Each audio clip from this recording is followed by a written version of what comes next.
इस सेशन में डिस्कस करेंगे कंट्रोल सिस्टम इंजीनियरिंग के बारे में। In this session the discussion is on the control system engineering, how the control system engineering works, किस तरीके से कंट्रोल सिस्टम इंजीनियरिंग काम करता है। पहले तो कंट्रोल सिस्टम इंजीनियरिंग क्या है, वाई किसी भी सिस्टम को कंट्रोल सिस्टम क्यों बोला जाता है, किस लिए बोला जाता है, क्या ऐसी चीजें हैं कि कोई भी सिस्टम कंट्रोल सिस्टम कहलाता है। So in this control system engineering session, we are going to discuss and define different word things कि जो भी ये सीरीज है कंट्रोल सिस्टम इंजीनियरिंग की, इसमें क्या कुछ चीजें करेंगे इसके बारे में तब धीरे धीरे बताएंगे। अब सबसे पहले क्या है कि कंट्रोल सिस्टम इंजीनियरिंग की सबसे पहले इंट्रोडक्शन, डेफिनेशन, बेसिक टर्मिनोलॉजीज के बारे में डिस्कस किया जाएगा कि what is the introduction, what is the introductory concept of control system engineering, and definition and terminologies which are associated with, and the topics which are covered under this control system engineering। कौन कौन से topic जो हैं, कौन कौन से definitions हैं, terminologies control system में पढ़ेंगे। कोई भी सिस्टम कंट्रोल सिस्टम तब बनता है जब कंट्रोलिंग ऑपरेशन किसी सिस्टम में हो रहा हो, और कंट्रोलिंग ऑपरेशन होने के लिए कंट्रोलर डिजाइन किए जाते हैं। वेरियस कंट्रोलर्स को जब डिजाइन किया जाता है तो इस तरीके का सिस्टम कंट्रोल सिस्टम इंजीनियरिंग होता है। अब इसको ऐसे समझते हैं, इंट्रोडक्शन जो कि डेफिनेशन भी बताता है, टर्मिनोलॉजीज के बारे में भी कंट्रोल सिस्टम की बताता है। एक बार जल्दी से ये देखते हैं कि कंट्रोल सिस्टम ऐसा है जैसे फॉर एग्जाम्पल किसी भी चीज, जैसे ट्रैफिक लाइट है। अब ट्रैफिक लाइट में क्या है कि timer that has already been discussed कि जहां से एक समय 1 या 2 मिनट, जितने भी मिनट के लिए, जितने भी समय के लिए किसी एरिया, कोई चौराहा है, कोई जंक्शन है, कोई तिराहा है, जंक्शन में जैसे ट्रैफिक आ रहा है तो कितने समय के लिए ग्रीन लाइट होगी और बाकी जगह पर रेड लाइट होगी या कोई और सिग्नल होगा। ग्रीन और रेड सिग्नल का जैसे रहता है ऑरेंज सिग्नल का, ठीक इसी तरीके से जो ट्रैफिक जहां पे खोलना है वहां पे ग्रीन सिग्नल, जहां पे बंद करना है वहां पे रेड सिग्नल, और एक ट्रांजिशनल मोशन में देना है कि अब अलर्ट हो जाएंगे तो ऑरेंज सिग्नल भी होता है। तो इस तरीके से एक कंट्रोल, जो एक ट्रैफिक सिग्नल है वो भी एक कंट्रोल सिस्टम का उदाहरण है। कंट्रोल सिस्टम का उदाहरण घर पे वॉशिंग मशीन होती है, वह भी है। वॉशिंग मशीन में किस तरीके से टाइमर फिट करते हैं और उतने टाइम बाद बजर बज जाता है और machine that has to be stopped, या मशीन का काम पूरा हो जाता है। ठीक इसी तरीके से कंट्रोल सिस्टम में बहुत सारे हैं, जैसे प्रेस है, घर में जो प्रेस करते हैं, जो भी प्रेस इंडस्ट्रियल लोड है, तो इस तरीके से जो इलेक्ट्रिक आयरन है वह भी कंट्रोल सिस्टम का इस तरीके से उदाहरण है कि वो कुछ ना कुछ कंट्रोल मैकेनिज्म करने के काम आ रहा है। अब क्या होता है फाइनली, इफ कंक्लूसिवली, इफ अगर पूरे के पूरे सार को बांधें तो कहीं ना कहीं कंट्रोल सिस्टम में जो एग्जाम्पल अभी ये बताए और भी आगे बताते चले जाएंगे, तो इसीलिए ये पता चलता है कंट्रोल सिस्टम में कि एक कुछ ना कुछ इनपुट होगा, इनपुट के बाद प्रोसेस होगी और फिर आउटपुट होगा। अगर ओपन लूप सिस्टम है तो कोई फीडबैक नहीं होगा, और क्लोज लूप सिस्टम है तो कोई ना कोई फीडबैक जरूर होगा। अब धीरे धीरे आते हैं कि कंट्रोल सिस्टम का काम तो कंट्रोलिंग करना ही है, कोई भी कंट्रोलिंग ऑपरेशन को करना ही तो कंट्रोल सिस्टम कहलाता है। इसे कहाँ पढ़ते हैं, बीटेक जो है इंजीनियरिंग जो है एमटेक में पढ़ता है। एमटेक भी कंट्रोल इंजीनियरिंग में होता है, बीटेक में एज ए सब्जेक्ट होता है। बहुतों प्रकार के कंट्रोल सिस्टम हो सकते हैं, automatic control system, modern control system, robust control system और प्रोसेस कंट्रोल सिस्टम, बहुत प्रकार के कंट्रोल सिस्टम जो है हो सकते हैं। अब उसमें और भी फर्दर क्लासिफिकेशन है कि डिस्क्रीट डिजिटल कंट्रोल सिस्टम और analog control system. So there are different types of the classification of the control system. Control system that may be classified on the various parameters, अलग अलग parameters को ध्यान में रख के ट्यून करके किस तरीके से कंट्रोल सिस्टम्स का वर्गीकरण किया जाता है, इसे कहलाता है क्लासिफिकेशन ऑफ कंट्रोल सिस्टम। अगर अभी देखें कि कोई if classification of control system को अगर यहाँ पे देखें तो 2 तरीके से कंट्रोल सिस्टम होता है। एक होता है open loop control system, open loop system, and one is also, एक होता है कंट्रोल क्लोज्ड लूप सिस्टम। तो आइदर कंट्रोल लूप सिस्टम या तो ओपन लूप सिस्टम ही होगा या फिर क्लोज लूप सिस्टम ही होता होगा।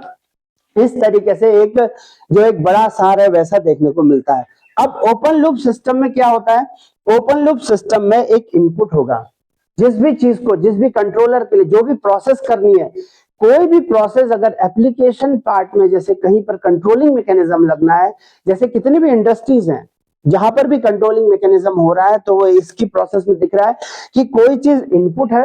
अब इनपुट को अप्लाई करा कंट्रोलर में। कंट्रोलर बहुतों प्रकार के हैं, P controller, proportional controller, PI proportional integral controller, PID controller, proportional integral differentiative, और जो है कंट्रोलर पीपीआई और पीआईडी कंट्रोलर, ऐसे करके होगा। तो इसीलिए जो है पहले इनपुट को कंट्रोलर में, और कंट्रोलर ने और जो है कि कंट्रोलर का जो आउटपुट है that has to be given to the controlled process. Controlled process को ये कंट्रोलर ने समझा है कि क्या करना है और कैसे करना है, क्या क्या जो है क्या क्या कंट्रोलिंग मैकेनिज्म को ध्यान में रख के प्रोसेस को करना है। किसी भी मैन्युफैक्चरिंग यूनिट में अगर कोई चीज बन रही है, कोई प्रोसेस हो रही है, तो उसमें कंट्रोलर लगा हुआ है, कंट्रोलर हो रहा है, तो इनपुट ने कंट्रोलर को और कंट्रोलर ने कंट्रोल प्रोसेस को, और फिर आउटपुट आ गया जो कि चाहिए। बिकॉज कोई भी सिस्टम को डिजाइन किया जाता है आउटपुट पाने के लिए। आउटपुट पाने के लिए suppose any output is what, any output comes whenever there is a input. Without input there is no output, and the input when it is subjected to the controller and afterwards the controlling process, so then output is getting to produce. तो यहाँ पर एक चीज बहुत confirm है, open loop system में कोई feedback तो दिख नहीं रहा है। There is no feedback. It means that जो भी कुछ इनपुट है, कंट्रोलर ने कंट्रोलिंग एक्शन किया, कंट्रोल्ड प्रोसेस में गया, और कंट्रोल्ड प्रोसेस में जितना भी प्रोसेस हुई और आउटपुट उस अकॉर्डिंग आ गया। कोई फीडबैक, कोई भी पार्ट, फीडबैक मींस कोई पार्ट आउटपुट का इनपुट की तरफ गया, ऐसा नहीं हुआ। अब एग्जांपल अगर इसको ले रहे हैं रियल लाइफ में, तो क्या होगा, जैसे इनपुट है that is suppose to be reference, क्योंकि ओपन लूप सिस्टम में इनपुट ही तो रेफरेंस है, तो इसीलिए इनपुट कह लीजिए या रेफरेंस इनपुट कह लीजिए। तो input reference that is being subjected to field controlled DC motor. अगर कोई डीसी मोटर है, उसमें जो भी वाइंडिंग्स होते हैं, जिस तरीके से armature as well as field excitation होती है, तो फील्ड कंट्रोल्ड डीसी मोटर में इनपुट डाला, energy that has been done, या इनपुट जो है that has been applied to the field control DC motor, और फिर उसके बाद डीसी मोटर में प्रोड्यूस हुआ टॉर्क। क्योंकि कोई भी रोटेशनल जो बॉडी होगी उसमें प्रोड्यूस होता है torque. Torque is equal to force into जिस रेडियस या जिस भी तरीके से डिस्टेंस से इनटू करके टॉर्क आता है। तो इसीलिए input that has been applied to the field controlled DC motor, and then after torque is getting to produce, and which is this torque is driving the load, और ये torque जो है drive कर रहा है लोड को, and afterwards the speed और load position that is the output that has been observed. तो इसमें क्या हो गया, ये एक प्रकार का फ्लो है जिसमें डीसी मोटर में इनपुट लग रहा है और फिर डीसी मोटर में हो रहा है टॉर्क प्रोड्यूस, लोड में लग रहा है, क्योंकि मोटर का काम क्या होता है, मोटर का काम होता है कि इलेक्ट्रिकल एनर्जी को कंज्यूम करे, एनर्जी कंज्यूम करे और मैकेनिकल आउटपुट या फिर वर्क प्रोड्यूस करे। तो इसीलिए as well as the input that has been embodied here, energy that has been embodied here, torque is getting to produce, and then after torque, this torque is going to operate या फिर working the load, and then the speed or the torque position is observed to be as the output। यहाँ पे input हो गया, input है और इसके बाद आउटपुट है। तो आउटपुट कोई भी वेरिएबल हो सकता है, ये आउटपुट का वेरिएबल है, this is called the variable of output. And input का वेरिएबल होगा, चाहे वो एनर्जी हो, करंट हो, कुछ और हो। अगर कोई मैकेनिकल सिस्टम भी हो सकता है, इलेक्ट्रिकल सिस्टम भी हो सकता है, और मैकेनिकल और इलेक्ट्रिकल सिस्टम में एनालॉगस बिहेवियर देखा जा सकता है, कोरिलेशंस देखा जा सकता है। So this is called open loop system, where there is input, there is controller, there is control process, there is output, where there is input in this real life application field control DC motor, then torque is produced which is going to drive, चला रहा है इसको load को, and then speed और load position that has been seen as a output। अब एक चीज है कि ओपन लूप सिस्टम का कुछ प्लस यानी एडवांटेज बेनिफिट्स भी होते हैं। ये एकदम सिंपल सिस्टम है, इसमें कोई कॉम्प्लेक्सिटी तो देखने को भी मिल नहीं रही है, सिंपल सिस्टम होते हैं, इकोनॉमिकल होते हैं। ये जो है इकोनॉमिकल सिस्टम है और less maintenance that has been required. अगर फीडबैक लगा होता तो उसके लिए और भी जो है डिजाइनिंग करनी पड़ती कंट्रोलर में, और भी ज्यादा डिजाइनिंग पार्ट को, then that has to be embodied here in this. तो लेकिन ओपन लूप सिस्टम के कुछ प्लस यानी एडवांटेज बेनिफिट्स है कि सिंपल है, इकोनॉमिकल है, less maintenance that has to be needed.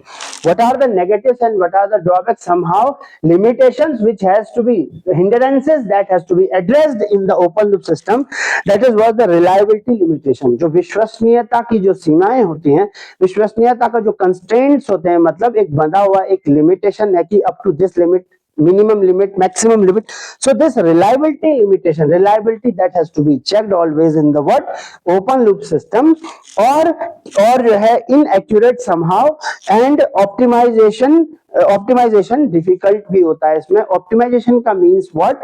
Optimisation means जो चीज आउटपुट में चाहते हैं, जो चीज इनपुट लगा करके किसी कंट्रोलर में देके, प्रोसेस में देके आउटपुट चाहते हैं, तो उस चीज को ऑप्टिमाइजेशन कहते हैं कि जिसके लिए ये सारा का सारा प्रोसेस बनाया, डिजाइनिंग करी कंट्रोलर्स की, उसमें इनपुट डाला, तब उसने कंट्रोलर ने प्रोसेस को समझाया कि ये करना है, ऐसे करना है, इतने लिमिट तक करना है, कंस्ट्रेंट तक करना है, ये सारी की सारी चीजें, then output that has to be produced. ये सारा का सारा जो है ओपन लूप सिस्टम का पार्ट है। अब ओपन लूप सिस्टम का एग्जांपल देखते हैं। जैसे घर में इमर्सन रॉड होती है, पानी गर्म करने वाली। अब इमर्सन रॉड को once has been switched on, जैसे ही स्विच ऑन करते हैं और स्विच ऑन करते हैं तो चाहे पानी सूख जाए बाल्टी या जिसमें भी बकेट में या वेसल में रखा हुआ है, और चाहे उस वेसल में कुछ भी हो जाए, गल जाए, कुछ और हो जाए, लेकिन वो सप्लाई लगातार जाती ही रहेगी क्योंकि there is no somehow feedback. इसीलिए तो नाम है ओपन लूप सिस्टम, इसीलिए नाम है ओपन लूप सिस्टम। ऐसा ऑटोमेटिक कंट्रोल जैसी चीजें इसमें देखने को नहीं मिलेंगी in this open loop system. अब धीरे से आ जाते हैं क्लोज लूप सिस्टम पे। तो close loop system, what is called close loop system? Close loop system में इनपुट है, reference input here, and this is called summer. ये जो चीज दिख रही है इसे समर कहते हैं। ये जो समर या एडर भी इसे बोलते हैं या कंपेरेटर भी बोलते हैं। तो इतनी सारी है, डिटेक्टर भी बोलते हैं, इतनी सारी चीजें इसके नाम है, समर मोस्टली कहते हैं। तो इनपुट यानी reference input that has been applied to the summing point and the adder here, then this is to apply to the amplifier. Amplifier में आया, एम्पलीफिकेशन करना मतलब होता है गतिवर्धन करना, किसी चीज को बढ़ाना, किसी चीज को बूस्टिंग करना। अब जैसे कोई सिग्नल है तो उसकी बूस्टिंग करना, उसके मैग्नीट्यूड यानी वैल्यू को बढ़ाना। कोई चीज रेटिंग है, किसी भी रेटिंग को बढ़ा करके बताना, एम्पलीफिकेशन करना। तो इनपुट है reference input that has been applied to what? That has been applied to summing point and summing node, and then after applied to the what? This is applied to amplifier, और amplifier के बाद जो है, जो भी amplifier का output होगा ये कंट्रोलर को बताया जाएगा, और कंट्रोलर क्या करेगा प्रोसेस के लिए? सेम चीज here what we have done, बस एक चीज नई ऐड हो गई ये वाली ओपन लूप सिस्टम से, और ये वाली चीज ऐड थोड़ा सा हो गई अगर इफ नेसेसरी। उसके बाद जो है, और फिर यहाँ पे कंट्रोल्ड आउटपुट आ गया, और कंट्रोल्ड आउटपुट के बाद फीडबैक बना हुआ आ गया कि कुछ पार्ट, इस चीज को बोलते हैं, दिस इज कॉल्ड टैपिंग। किसी भी चीज को आउटपुट का कुछ फ्रैक्शन या part that has been taken as a feedback to the input, to the what? Summer and input. So it means that some reference input and then amplifier, then controller process, and some part of the output that has been feedbacked to again this summer, adding summer। अब क्या होगा? For example कि input डाला गया और जितना assumed है कि आउटपुट ऐसा आना चाहिए, अगर जो भी कुछ आउटपुट आ गया आफ्टर एम्पलीफिकेशन कंट्रोलर प्रोसेस, उस आउटपुट को अगर सपोज ज्यादा आ गया, कम आ गया, तो जितने भी प्रोपोर्शन में आउटपुट का पार्ट जो है फीडबैक को पता चल गया, और फीडबैक जब इधर आया तो ये फीडबैक जो हो सकता है ऐड भी हो सकता है, प्लस भी, और नेगेटिव भी हो सकता है। तो इसीलिए जब ये some part of the feedback that has to be inserted into this summer, इस समर में आएगा। तो अब क्या करेंगे नेक्स्ट? ये रेफरेंस इनपुट और फीडबैक को कंपेयर करेंगे। कंपेयर करेगा तो फिर एक सिग्नल जनरेट होगा, इसे बोलेंगे error signal. This has to be called as error signal. और ये एरर सिग्नल हमेशा ये बताएगा कि कंट्रोल आउटपुट कैसा चाहिए था, कैसा आया है और कैसा बनाना है। तो इसीलिए एरर सिग्नल को फिर से एम्पलीफायर को पता चलेगा, एम्पलीफायर ठीक उसी तरीके से एम्पलीफिकेशन करेगा, फिर कंट्रोलर को वैसा अंडरस्टैंड होगा, देन प्रोसेस, देन आउटपुट। तो ये चीज क्या है, कहीं ना कहीं एक ऑप्टिमाइजेशन दिखा रहा है कि फीडबैक जैसे ही जुड़ गया तो एक स्टेबिलिटी मतलब स्थिरता किसमें आ गई, कंट्रोल सिस्टम में आ गए, और इसी को बोलते हैं क्लोज्ड लूप कंट्रोल सिस्टम। अब एक चीज है, अगर इसको देखेंगे एग्जाम्पल में तो देखेंगे कि एक घर में जैसे एसी होता है, घर में अल्टरनेट एसी होता है, एयर कंडीशनर होता है, कि रूम टेम्परेचर को पहले सेट किया जाता है, रूम टेम्परेचर को सेट करने के बाद फिर रूम टेम्परेचर को सेट किया जाता है, ये कंपैरिजन है। कंट्रोलर पहले इनिशियली मान लो 20 डिग्री, 16 डिग्री, 18 डिग्री, 25 डिग्री जैसा चाहिए वैसा सेट कर दिया, फिर उसके बाद कंट्रोलर, देन कंप्रेसर, देन वापस क्या गया, फीडबैक गया इस रूम टेम्परेचर पे, मान लीजिए हो गया था कि जितने में भी सेट पॉइंट, उसको एसपी सेट पॉइंट बोलते हैं, और सेट पॉइंट में पहले मान लीजिए 20 डिग्री, 25, 30 डिग्री जो भी सेट करना है उतना सेट कर लिया, उतना पहले मेंटेन हो गया टेम्परेचर। अब फिर से और दरवाजा जिस तरीके की चीजें खुली और हीट आ गई, और जैसे थर्मल फ्लो आया, हीट आई, तो क्या हो गया, फिर से टेम्परेचर का डिस्टर्बेंस हो गया। अब क्या हुआ, अब जैसे रूम टेम्परेचर का जो भी सेट पॉइंट है जितना भी डिसाइड किया गया है वो कम ज्यादा हुआ, तो कंपैरिजन शुरू हो गया कि कितना चाहिए था, डिजायर्ड टेम्परेचर कितना चाहिए था और रूम टेम्परेचर क्या है, उसके अकॉर्डिंग चीजें एरर सिग्नल जनरेट होगा, और फिर ये कंट्रोलर को बताएगा कि ऐसे ऐसे करना है और कम ज्यादा करना है, और कंप्रेसर को समझा दिया जाएगा कंट्रोलर के द्वारा, और इस तरीके से एक फीडबैक की प्रोसेस चलती रहेगी। तो यही चीजें हैं कि किस तरीके से ओपन लूप और क्लोज लूप सिस्टम में बोला गया। अब क्लोज लूप सिस्टम के कुछ एडवांटेज भी हैं कि ये बहुत ज्यादा काफी रिलायबल है, विश्वसनीय है, और फास्टर तेजी से होता है, मतलब fast convergence is there in this closed loop system. More variable handling, ज्यादा वेरिएबल है क्योंकि इसमें ज्यादा वेरिएबल आ रहे हैं, देखो इनपुट भी है, एरर सिग्नल भी है, एम्पलीफिकेशन भी हो सकता है, कंट्रोलर तो है ही, प्रोसेस भी, आउटपुट भी है, और फीडबैक भी तो है। इन सब चीजों से प्रभावित होने वाला इस तरीके का एक क्लोज लूप सिस्टम है। तो उसके बाद ऑप्टिमाइजेशन टेक्निक्स भी हैं, मतलब कि जो ऑप्टिमाइजेशन ज्यादा से ज्यादा मतलब आउटपुट जैसा पाना चाहते हैं उस तरीके का ऑप्टिमाइजेशन इसमें किया जा सकता है, फीडबैक को वेरी करके। क्या चीज वेरी करके, फीडबैक को भी वेरी करके पाया जा सकता है, क्योंकि फीडबैक यही ही बताएगा कि किस तरीके का आउटपुट आया है और इनपुट को क्या करना था, कि प्रोसेस सही चल रही है या कुछ प्लस माइनस ऐड ऑन करना है। और फिर ये है कुछ इसके डिसएडवांटेज भी होते हैं या फिर कुछ सुधार भी क्लोज लूप सिस्टम में इन पॉइंट्स पे किए जा सकते हैं, कि इस आशय से कि डिफिकल्ट मेंटेनेंस, अब इसमें ज्यादा कॉम्प्लेक्सिटी है, बहुत ज्यादा, there are more number of variables involved here in this close loop system, then difficulty in the maintenance is observed in this close loop system, and expensive also, because अगर designing में ज्यादा चीजें लगी हैं तो पैसा ज्यादा लगेगा, एक्सपेंसिव होगा ही, and complication in the installation, कहीं ना कहीं जो कमीशनिंग या इंस्टॉलेशन में चीजें हैं that would be observed to be as more expensive as compared to open loop system. So as per the designing, और जो एक जो मेन जो क्लासिफिकेशन है वो इस रूप में भी है कि आइदर जो स्ट्रक्चरल डिजाइनिंग है, जो फंक्शनल भी डिजाइनिंग कह सकते हैं, कि उसके आधार पे जो वर्गीकरण है, the classification of the control system that has to be observed, that either the open loop system और either the close loop system. अब एक चीज बहुत ही देखने की मिली कि कहीं ना कहीं स्टेबिलिटी कंसर्न इसमें दिख रहा है ओपन लूप सिस्टम में, कि इसमें फीडबैक नहीं है, तो जो इनपुट आ रहा है और आउटपुट आ रहा है बस सीधा, लेकिन कहीं ना कहीं इसको स्टेबलाइज करने की जरूरत पड़ रही है क्लोज लूप सिस्टम को। तो इसीलिए जब स्टेबिलिटी कंसर्न पड़ते हैं, जब कभी भी स्टेबल मतलब कोई भी कंट्रोल सिस्टम होता है उसमें इनपुट लगाते हैं, प्रोसेस होती है और आउटपुट आता है, और ऐसा स्टेबलाइज रहना चाहिए कि ज्यादा बार बार वेरी करना, सेंसिटाइज, हद से ज्यादा सेंसिटिव और इनस्टेबल नहीं होना, अस्थिर नहीं होना होता है। इसमें क्या होगा कि स्टेबिलिटी को for the insurance, for the eligibility of the for any system, any control system is eligible for the stabilize the control system when it follows the concept of BIBO, that is supposed to be bounded input bounded output, मतलब एक बधे हुए input पे बधा हुआ output आना चाहिए। ऐसा नहीं कि इनपुट कुछ लगाया और आउटपुट बहुत कुछ आ गया, और ऐसा आ गया कि लिमिटलेस आ गया, इनफाइनाइट आ गया, असंख्य आ गया और कंट्रोल ही नहीं हो रहा है। तो फिर इसीलिए तो कंट्रोल सिस्टम डिजाइन किया जाता है।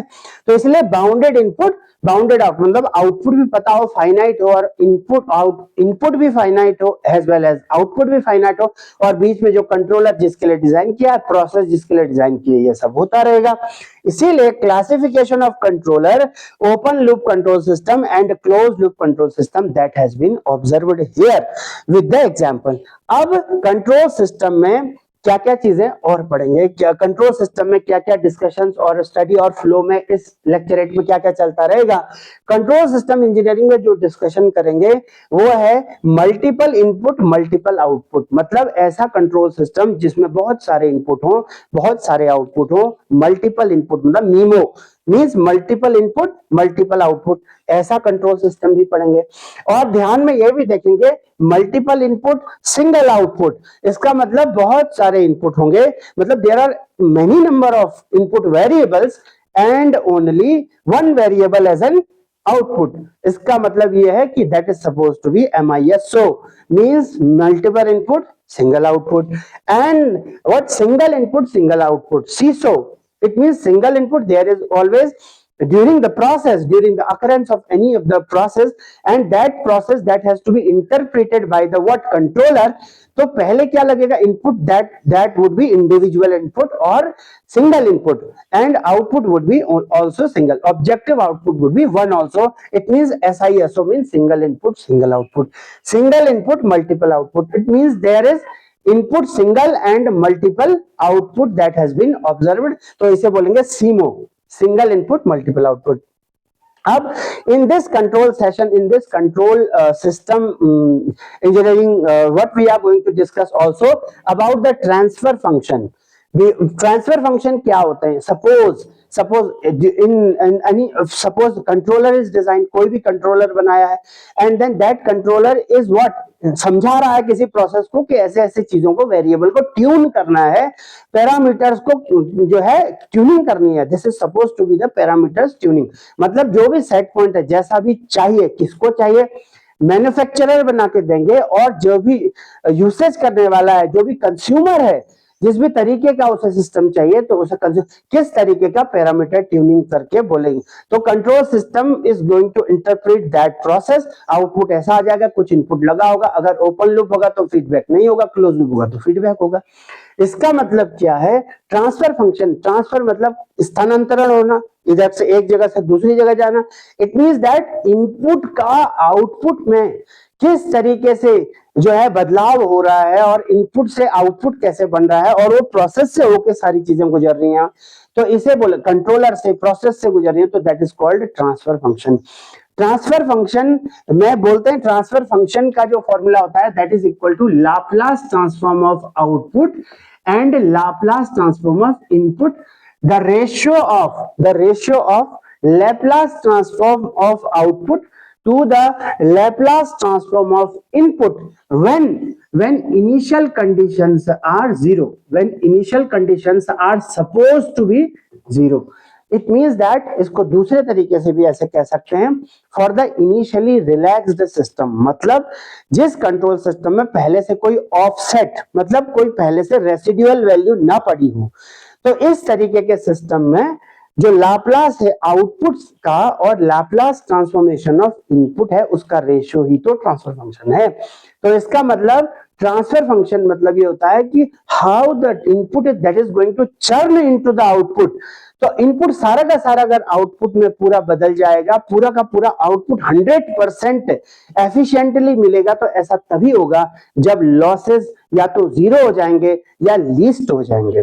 तो इसीलिए transfer function that is suppose to be unity और highly optimized transfer function when there is output what that is equivalent to input. तो इन्हीं चीजों को कंट्रोल सिस्टम में बड़ा चेक करना पड़ता है। साथ ही के साथ ये भी देखेंगे what are the poles and zeros of transfer function, और ये भी देखेंगे कि time and frequency domain, what is the time domain as well as the frequency domain concept of control system। Control system में क्या होता है, टाइम डोमेन एनालिसिस, क्या होता है फ्रीक्वेंसी डोमेन एनालिसिस, जहां एक तरफ टाइम डोमेन एनालिसिस को टी में पढ़ते हैं और फ्रीक्वेंसी डोमेन एनालिसिस को ओमेगा में पढ़ते हैं। Omega is assumed to be the angular frequency also, तो रेडियन पर सेकंड में इसकी यूनिट होती है। तो इसलिए time and frequency domain that is also being discussed in the coming sessions in the control system engineering. अब stability theory, so stability, for the stability any of the control system, this concept that has to be hold, BIBO means bounded input bounded output। कोई भी control system अगर bounded input और bounded output को follow कर रहा है तो ही वो एक स्टेबलाइज्ड सिस्टम है। और इस स्टेबिलिटी थ्योरी में एक क्राइटेरिया पढ़ेंगे that is called Routh Hurwitz criteria, that is called Routh Hurwitz criteria. And अब इसके बाद जो है कंट्रोलर डिजाइनिंग भी पढ़ेंगे। Now the designing part of the controller, कि how the controller in the industries that has to be designed, many of the controller, not only these types of controller that lead controller, lag controller, lead lag controller और lag lead controller, इतना ही नहीं बल्कि और भी प्रकार के controllers कैसे कैसे डिजाइन किए जाते हैं। कोई कंट्रोलर मोशन को कंट्रोल करने के लिए, कोई स्पीड को कंट्रोल करने के लिए, कोई किसी और चीज को कंट्रोल करने के लिए, कोई इलेक्ट्रिकल पैरामीटर्स को कंट्रोल करने के लिए कंट्रोल सिस्टम बनाया जाता है। तो कोई ना कोई वेरिएबल्स के आउटपुट के कंट्रोल के लिए, for any of the controlling of the parameters, either that parameter is electrical, mechanical or whatsoever electronics, the control system that has to be designed।